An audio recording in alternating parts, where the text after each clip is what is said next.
Teman-teman sekalian, agama yang sedang Anda anut ini bukan agama sembarangan, bukan buatan manusia. Saya bilang tadi, ini agama yang diturunkan oleh Allah dari langit, dan ini turun-temurun dilanjutkan oleh para nabi-nabi.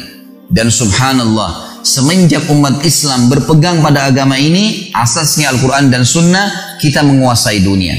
Saya ingin mengorek 1-2 menit ke depan teman-teman sekalian informasi yang Anda miliki, dan saya tambahkan kalau kurang. Banyak umat Islam tidak sadar bahwasanya kita ini pemimpin dunia. Kita ini pemimpin dunia, umat Islam. Siapapun dia, tidak ingat, rasisme tidak ada, tradisi nggak ada. Ini poin pertama ini. Jadi dari suku manapun dia, selama dia syahadat sama. Kita membahasakan muslim berarti semuanya sama. Umat Islam teman-teman sekalian berkuasa di muka bumi ini 1335 tahun. Dan baru 91 tahun saja dari sekarang umat Islam tidak memimpin dunia. Tidak memimpin dunia. Baik, kita rentet historinya. Dari mana Ustaz? Baik, kita hitung. Sekarang teman-teman sekalian, di hari ini Anda berada di tahun 1437 Hijriah. Betul gak? 1437 Hijriah. Tadi saya bilang kita berkuasa di muka bumi ini 1335 tahun. Ya, kurang lebih 91-92 tahun saja kita tidak berkuasa. Dari mana rentetan historinya? Coba kita hitung. Tahun Hijriah teman-teman sekalian itu dihitung dari hijrahnya Nabi Muhammad SAW ke Madinah. Benar nggak? Kok nggak ada nyaut nih? Masih hidup nggak? Baik. Teman-teman sekalian, tahun 1 Hijriah, hijrah Nabi SAW. Dan itu pertama sekali Nabi SAW mendirikan negara Islam di Madinah. Beliau Nabi dan rajanya, penerap hukum Allah Subhanahu Wa Taala. Kita tahu Nabi SAW cirinya Nabiyyin ummi. Nabi yang buta, nggak bisa baca, nggak bisa nulis. Yang diterapkan adalah Al-Quran dan sunnahnya. Sunnah beliau SAW. Sampai tahun 11 Hijriah. Awal tahun 11 Nabi SAW meninggal dunia. Kemudian datang Khalifah Rashidah yang pertama Abu Bakar. Dari tahun 11 sampai tahun 13. Setelahnya datang Umar bin Khattab. Dari tahun 13 sampai 23. Dan di zaman Umar bin Khattab ini setengah dunia dikuasai oleh Islam. Karena tahun 14 Hijriah terjadi perang Yarmuk, ekspansi Islam ke wilayah Syam, utara Jazirah Arab, Palestina, Syria, Lebanon dan Yordania, dan bagian Asia dari Turki, serta Amr bin As radhiyallahu anhu ajma'in, sahabat ekspansi juga Islam ke Mesir. Jadi seluruh utara Jazirah Arab itu sudah masuk Islam, masuk juga bagian baratnya Jazirah Arab, Afrika, Mesir, kemudian Afrika Utara, Tunis, Jazair, Maroko, suku Barbar masuk Islam. Di tahun 15 Hijriah, Umar bin Khattab mengutus pasukan lain dipimpin oleh Sa'ad bin Abi Waqqas menuju ke wilayah Persia, wilayah timur Jazirah Arab, Irak, Iran, Afghanistan, sebagian wilayah India, dan juga sebagian besar wilayah Rusia.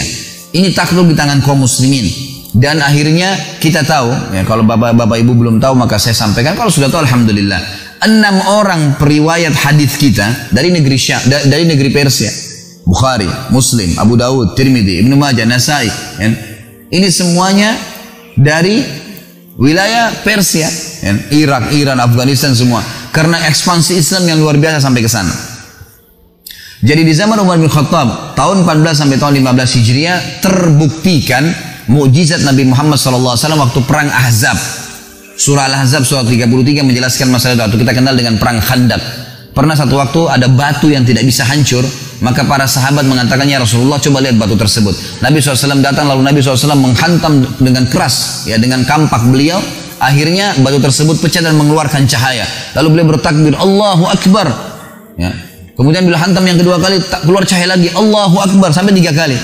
Lalu kata para sahabat, ya Rasulullah, kenapa tadi cahaya itu keluar? Kata Nabi SAW, apakah kalian lihat cahaya itu? Mereka bilang iya. Sesungguhnya Allah menjanjikan, Allah memperlihatkan kepada saya di pukulan pertama bahwasanya kerajaan Syam, Bizantium, Romawi takluk di tangan umatku. Dan takbir yang kedua, cahaya yang kedua adalah Persia di tangan umatku, dan yang ketiga adalah Yaman di tangan umatku. Dan sekarang terbukti semuanya, gitu kan? Baik. Umar bin Khattab meninggal tahun 23 Hijriah teman-teman sekalian, dipimpin oleh Utsman bin Affan setelahnya. Utsman bin Affan juga mengekspansi Islam, tapi lebih banyak mempertahankan wilayah kaum muslimin dan mengirim dai-dai. Dan perlu Anda tahu secara histori, Indonesia ini dimasukin Islam di zaman Utsman bin Affan. Karena kita punya data-data, ya, beberapa kuburan yang ditemukan di wilayah Aceh, yang memang nama-nama ini tidak asing, ya, nama-nama ini tidak asing di buku-buku sejarah Islam. Mereka adalah dai-dai Utsman bin Affan yang berkuasa dari tahun 23 Hijriah sampai 37 Hijriah. Datang setelahnya Ali bin Abi Thalib radhiyallahu anhu majma'in, Khalifah Rashidah yang keempat, memimpin dari tahun 37 sampai 40 Hijriah. Dan perlu Bapak Ibu tahu, ini masa keemasan Islam, namanya Khulafaur Rasyidin, ya. Perlu kita ketahui Abu Bakar, Umar, Uthman, Ali tidak pernah punya ijazah politik dari Amerika. Bahkan Amerika tidak dikenal pada saat itu. Nggak punya ijazah, ya, ekonomi dari Eropa. Tapi bagaimana mereka bisa memimpin? Apakah masuk akal teman-teman sekalian mereka tidak punya cara pengaturan ekonomi yang baik? Tidak punya tatanan masyarakat, pengaturan sosial yang baik? Tidak punya sistem politik yang baik? Ini karena kita tidak paham saja nih. Mereka itu orang-orang Badui dari Mekah. Tapi mereka bisa memimpin dunia pada saat itu. Apakah hanya ekspansi begitu saja? Enggak, saudara. Ada sistem yang sudah Allah turunkan dan ini sebaik-baik sistem. Setelah itu, Khulafaur Rasyidin berdiri dinasti pertama dalam Islam namanya Umayyah. Umayyah ini teman-teman sekalian berdiri dari tahun 41 Hijriah, tepatnya 40 Hijriah, akhir 40 Hijriah sampai 132 Hijriah. Dan wilayah kekuasaan ibu kotanya di negeri Syam. Tepatnya antara Syria dengan Palestina. Kemudian datang setelahnya dinasti Abbasiyah. Dari tahun 132 Hijriah sampai 656 Hijriah. Dan takluk di tangan Mongolia pada saat itu. Lalu berdiri dinasti terakhir Islam 670 Hijriah sampai 1335 Hijriah, tepatnya dikenal dengan Turki Utsmaniyah. Gitu kan? Turki Utsmani ini baru berubah dari khilafah menjadi republika itu di tahun 1924 Masehi. Kurang lebih 91-92 tahun yang lalu saja. Sebelumnya, ya, mereka memimpin dunia. Sebelumnya. Dan subhanallah begitu Turki ikut-ikutan dengan negara-negara Islam lain, mereka menghapus khilafah di tangan Kemal Atatürk. Nggak ada lagi hukum dengan Al-Quran dan Sunnah. Ini yang membuat kita terlambat lah. Ini yang membuat beginilah. Azan diubah, dimunculkan rasisme. Ya, azan itu bahasa Arab, kenapa harus bahasa Arab? Harus diubah jadi bahasa Turki, gitu kan? Semua diubah. Jilbab itu tradisi orang Arab, nggak usah dipakai. Jadi dihapus, dimunculkan rasisme kembali. Akhirnya Islam ditinggalkan. Dan sekarang sudah mulai di Indonesia nih. Ada Islam Nusantara, gitu kan? Mulai muncul ngawur nih, gitu kan? Akhirnya nanti azan pakai bahasa Indonesia.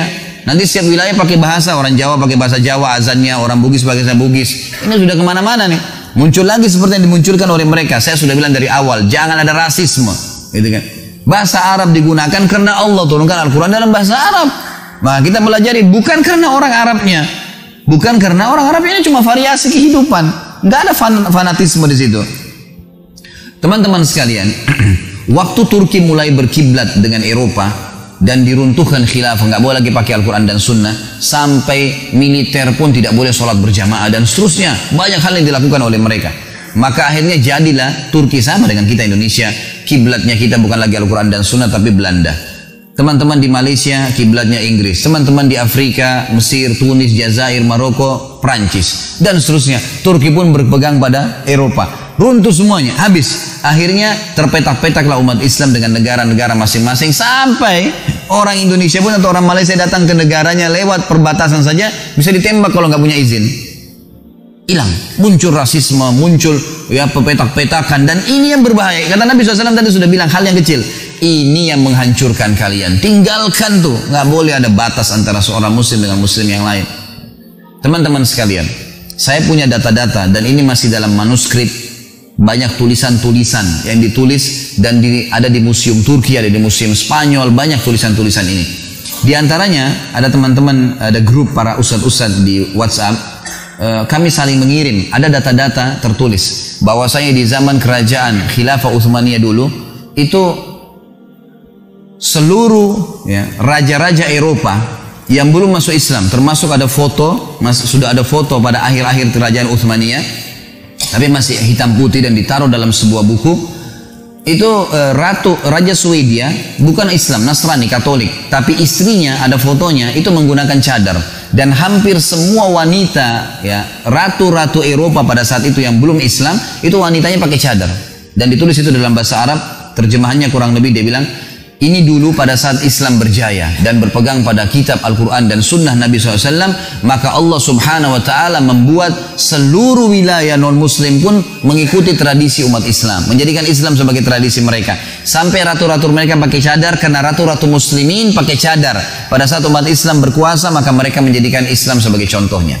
Para pendeta dan pastor teman-teman sekalian tertulis dalam buku-buku manuskrip tulisan tangan yang sudah lama dari zaman dulu nih. Dari abad ke-18, Masehi 1800, 1900, mereka berkata, kami khawatir dengan anak-anak muda kami, ya, karena mereka meninggalkan atau mereka menjadikan Islam sebagai kebiasaan mereka. Sampai seseorang di antara mereka kalau mau melamar seorang wanita, merasa bangga kalau namanya nama Islam atau dia bisa menggunakan bahasa Arab.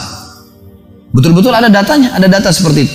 Dan kalau kapal-kapal kaum muslimin dari kerajaan Utsmaniyah dulu lewat di wilayah-wilayah perairan Eropa yang belum masuk Islam di sana, mereka tidak berani membunyikan lonceng gerejanya karena khawatir mengganggu kaum muslimin. Sampai pada tingkat itu. Dan kejayaan luar biasa. Ini bukan karangan saya, ini histori, sejarah. Dari sisi lain teman-teman sekalian, setelah kita meninggalkan Al-Quran dan Sunnah, dan demi Allah tidak ada jalan untuk memuliakan diri kita kembali kecuali kembali kepada wahyu Allah. Apakah masuk akal 1335 tahun kita menguasai dunia secara histori tadi? Kita nggak punya sistem ekonomi yang bagus, kita nggak punya sistem politik yang bagus, kita nggak punya pengaturan tatanan masyarakat yang bagus. Ini pemahaman yang dangkal sekali. Ini bukan main-main. Islam itu lintas negara, lintas suku, lintas bahasa. Tidak ngerti bahasa Arab pun, sholatnya memang bahasa Arab, doanya memang diucapkan dalam bahasa Arab, zikir-zikirnya dalam bahasa Arab. Sama semua, kita punya standarisasi dalam masalah ini. Dari sisi lain teman-teman sekalian, disembunyikan oleh banyak orang-orang non-muslim, dan orang Islam harus tahu masalah ini. Bahwasanya semua teknologi yang ada sekarang, perkembangan yang kita banggakan dari penerangan lampu, dari alat-alat teknologi, kendaraan-kendaraan otomotif sekarang, semuanya teman-teman sekalian dari kaum muslimin. Data-datanya ada. Sampai sekarang manuskrip ada di Spanyol, seperti misalnya orang-orang Eropa pun tahu masalah itu. Sampai ada sekarang mereka buat film yang mengangkat akhirnya itu. Saya lihat beberapa cuplikannya, gitu kan. Saya tidak sarankan tentu Anda khusus nonton film ini, tapi saya sempat lihat cuplikan sedikit saja.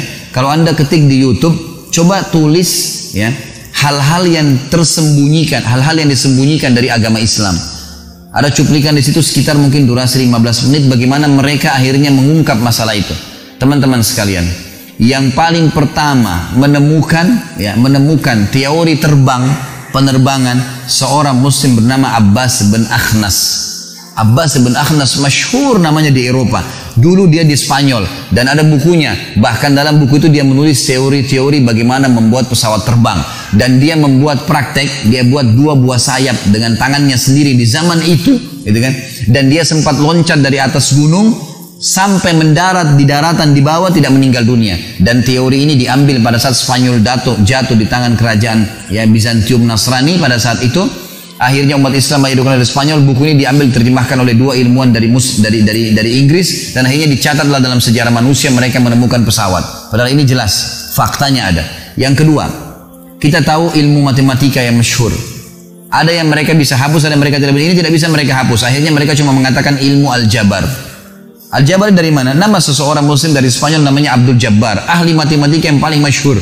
Sampai sekarang mereka tidak bisa hapus namanya. Ada yang menemukan lampu yang kita tahu Thomas Edison, padahal sebenarnya dia menerjemahkan buku yang ditulis oleh Al-Jaziri, masyhur. Dan teori Al-Jaziri menemukan lampu, menemukan otomotif, menemukan pesawat terbang, menemukan mesin-mesin, dan seterusnya. Dan cukup banyak ilmuwan-ilmuwan muslim yang tidak disebutkan nama-namanya. Belum kita bicara masalah ilmu alam, belum bicara ilmu lautan, mereka sudah pelajarin semua. Dan sampai sekarang teman-teman sekalian di Eropa, yang paling dibanggakan oleh orang-orang Eropa justru peninggalan bangunan kaum muslimin. Seperti di Spanyol, yang paling terkenal jembatan yang dibuat oleh dulu kerajaan Islam, ya bangunan-bangunannya. Sampai sekarang kalau Anda punya kelebihan rezeki, Anda bisa ikut paket umroh sekalian ke Cordova, melihat peninggalan Islam di Spanyol. Luar biasa. Bangunan-bangunan mereka sekarang dibanggakan oleh kerajaan, oleh pemerintahan Spanyol itu sendiri.